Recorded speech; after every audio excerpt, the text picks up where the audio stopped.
포노사피엔스 시대 과연 어떻게 준비해야 될까요? 우리가 마음만 먹으면 되는 걸까? 정말 포노사피엔스란 새로운 문명의 표준이라고 하는데 이 혁명적 변화, 내가 막 30년 동안 생각해왔던 그 상식을 어떻게 바꿀 수 있을까? 내가 지금 하고 있는 일을 포노사피엔스 문명에서는 어떻게 바꿔야 할까? 이런 고민이 참 많이 됩니다.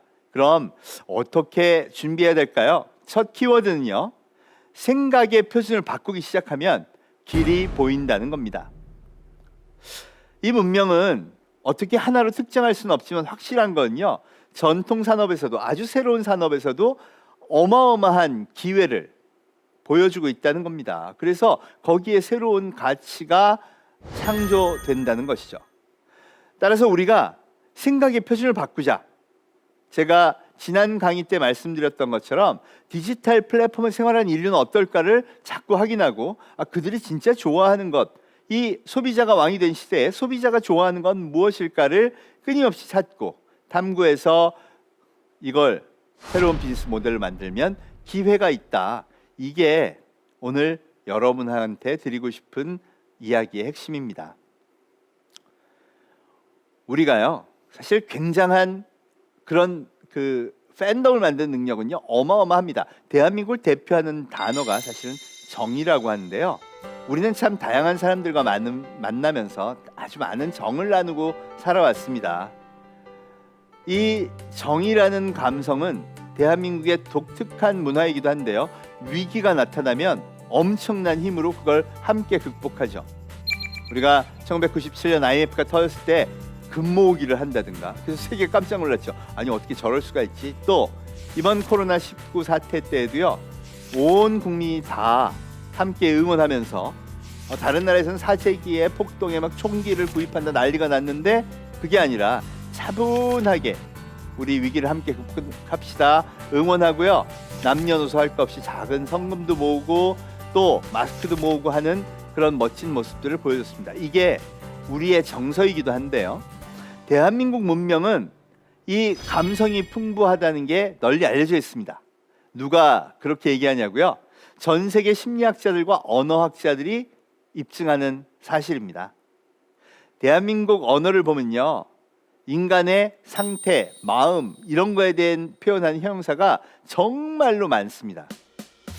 신조어에도 그게 등장하는데요, 재미있다, 이거 재밌네, 그런 표현을 영어로 하면 fun 이렇게 될 거고요. 아주 재밌어, 그럼 very fun 또는 very funny 이렇게 표현을 하겠죠. 그런데 우리는 특이하게 재밌다는 단어를 잼 이렇게 줄이더니 더 재밌으면 꿀잼이라고 합니다. honey funny, 영어로는 표현이 이상하죠. 근데 누구나가 꿀잼 그러면 정말 재밌구나. 그러니 이번에는요, 그 앞에 개를 붙입니다. 개꿀잼.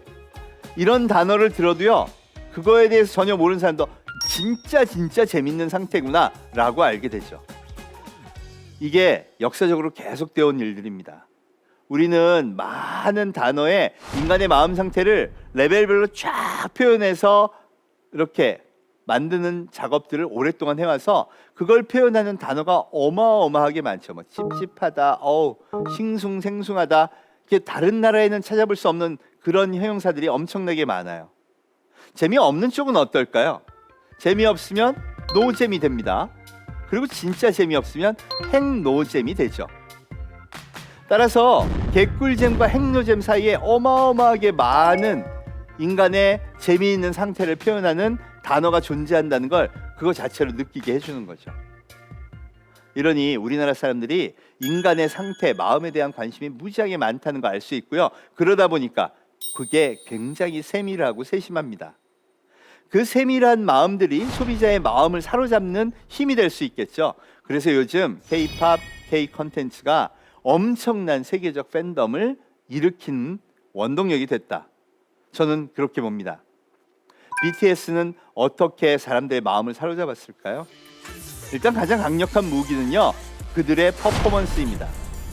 엄청난 가창력, 좋은 노래, 거기에 담긴 좋은 메시지, 그리고 끝판왕이라고 불리는 그 춤 말이죠. 인간의 가장 오래된 소비재가 음악과 춤이라고 하는데요, 이 BTS가 보여주는 게 그 인간의 가장 기본적인 욕망을 진짜 정말 크게 울림을 주는 그런 모습들이 있었다는 거죠. 우리가 갖고 있는 이 잠재력, 인간의 이 마음에 대한 세심한 배려의 힘, 이게 음악 그리고 최근에는 영화까지 터졌죠. 바로 오스카 상을 수상한 기생충 이야기입니다. 우리가 세계적이라고 얘기하지만 영화제에서 크게 수상하기는 어렵다. 그런데 황금 종려상을 딱 거머쥡니다. 거기까지일 거야. 그런데 그뿐이 아니라 미국에 가더니요, 그 보수적이고 자기네 문명을 중시한다는 백인 문화 중심의 아카데미 시상식에서 역사상 처음으로 외국어로 만든 영화가 오스카 작품상을 수상합니다. 심지어 사관왕이 됐죠. 이게 뭘까요? 이게 대한민국 정서가 갖고 있는 그 표현력이 갖고 있는 봉준호 감독의 디테일이 갖고 있는, 야, 이건 정말 멋지다 하는 공감대를 끌어낸 힘이라는 겁니다. 과거에는 자본이고 그 자본이 이끌어내는 대로 대중이 끌려갔다면, 이건 그게 아니라 이제는 진짜 소비자가 왕이 되어서 그들이 선택하는 문명, 그들이 선택하는 컨텐츠, 그들이 선택하는 음악이 세계를 지배하게 되었다는 것을 보여준다는 거죠. 그렇다면 우리한테 희망이 있는 거 아닐까요? 우리는 막연하게 그냥 가수가 한 명 태어났어, 영화가 하나 잘 됐나 보다가 아니라 이 문명의 현상을 정확히 인지하고, 과연 우리는 나의 일상은 거기서부터 어떤 힘을 얻어서 새로운 시대로 나아갈 건가, 이걸 고민해야 한다는 것이죠. 그뿐이 아닙니다. 이제는 거의 세계 최고의 컨텐츠들이 마구 쏟아져 나오는데요. 여러분 혹시 아기 상어라는 노래 아시나요? 영어로는 베이비 샤크라는 노래인데요. 어린이들을 위한 컨텐츠를 막 만들어가는 과정에서 세계적으로 빅히트를 한 컨텐츠가 하나 나오는데, 그 비디오가 바로 아기 상어입니다.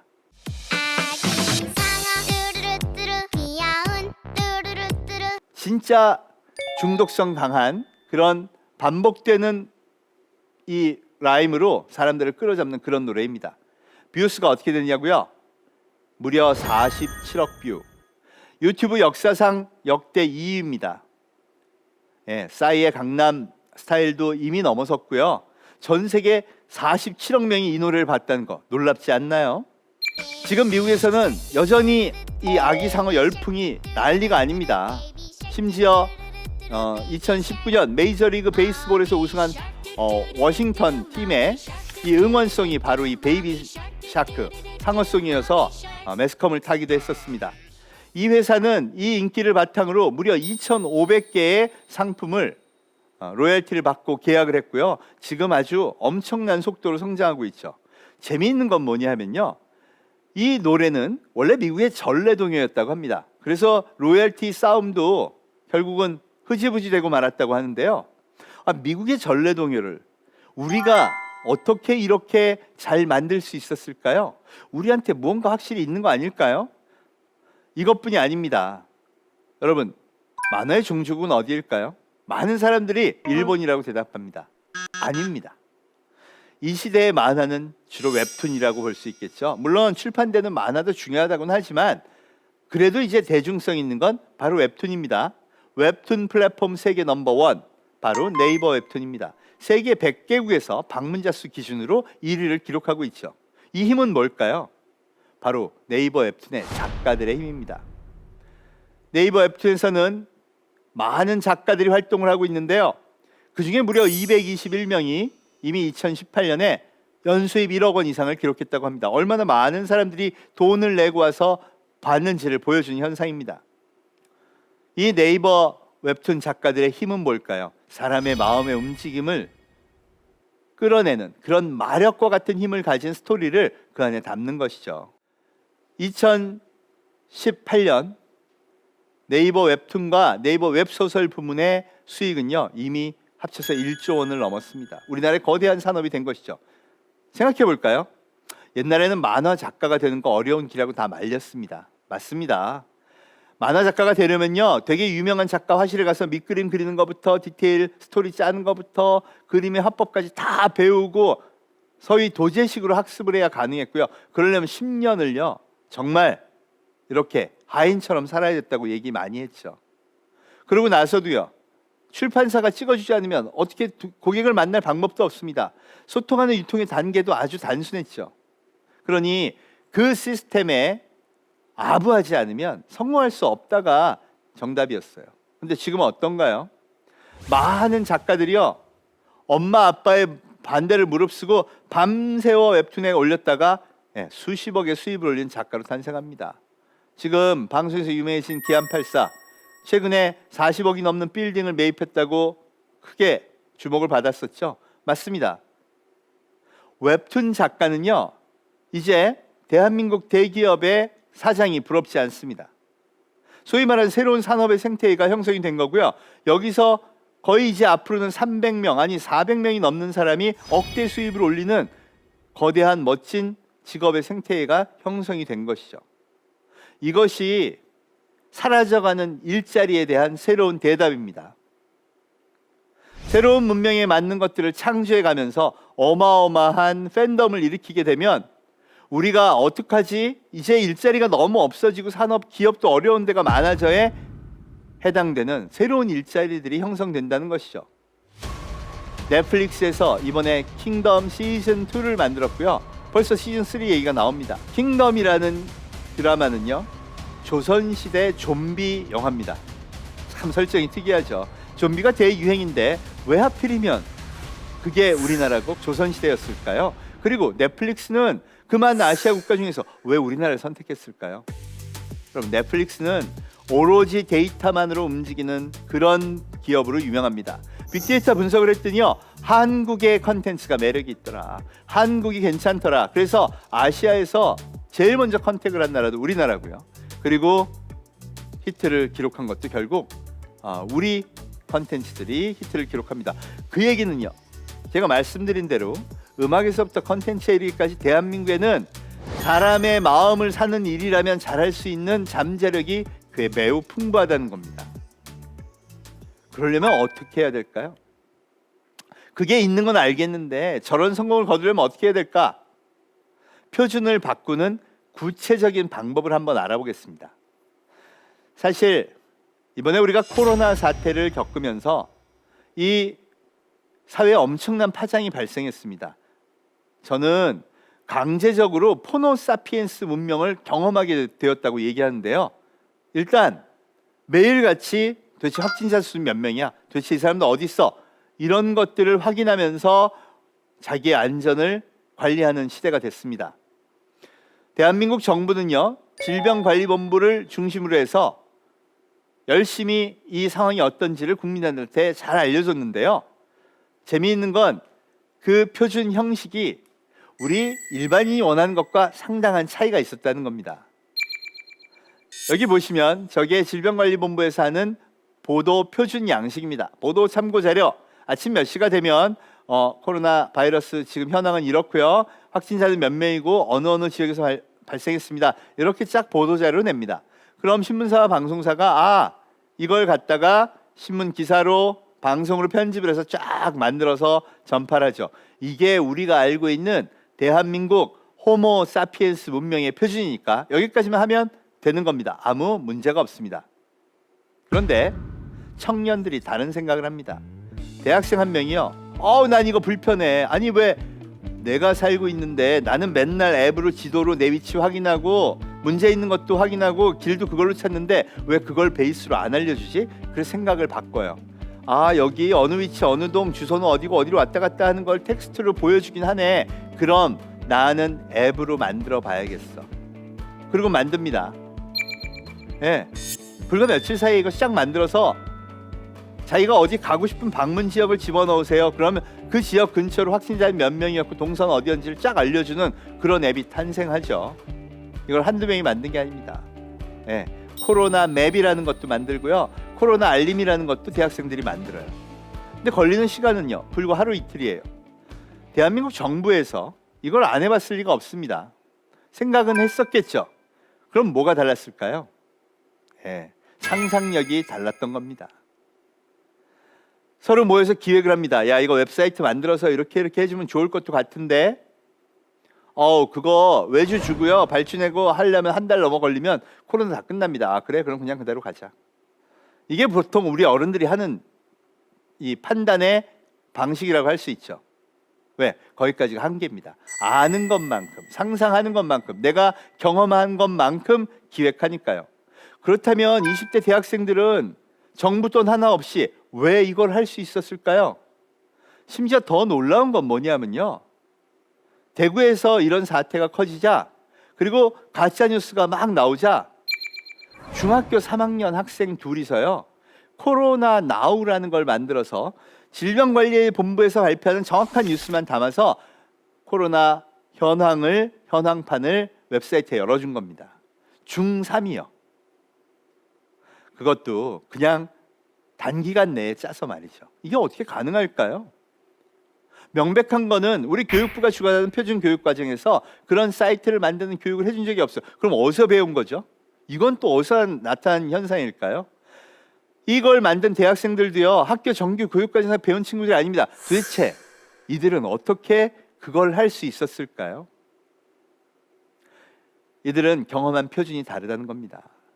호모사피엔스 문명에서 코드를 배우고 프로그래밍을 짜는 걸 배우는 건요, 오픈 소스를 통해서, 커뮤니티를 통해서, 유튜브를 통해서 자연스럽게 배우는 겁니다. 코로나 알림이라는 서비스는 멋쟁이 사자처럼이라는 대학교 연합 동아리에서 회원들이 만든 건데요. 이미 이들은 2015년에 메르스 사태의 알림을 하는 그런 앱을 만든 적이 있습니다. 그러니까요, 당연히 그 소스 코드 갖다 쓰면요, 이거 하루 만에 만들겠구나. 실제로 하루 만에 만들었습니다. 경험치가 다르고 능력치가 다르니까 결과물에 대한 상상력이 다른 겁니다.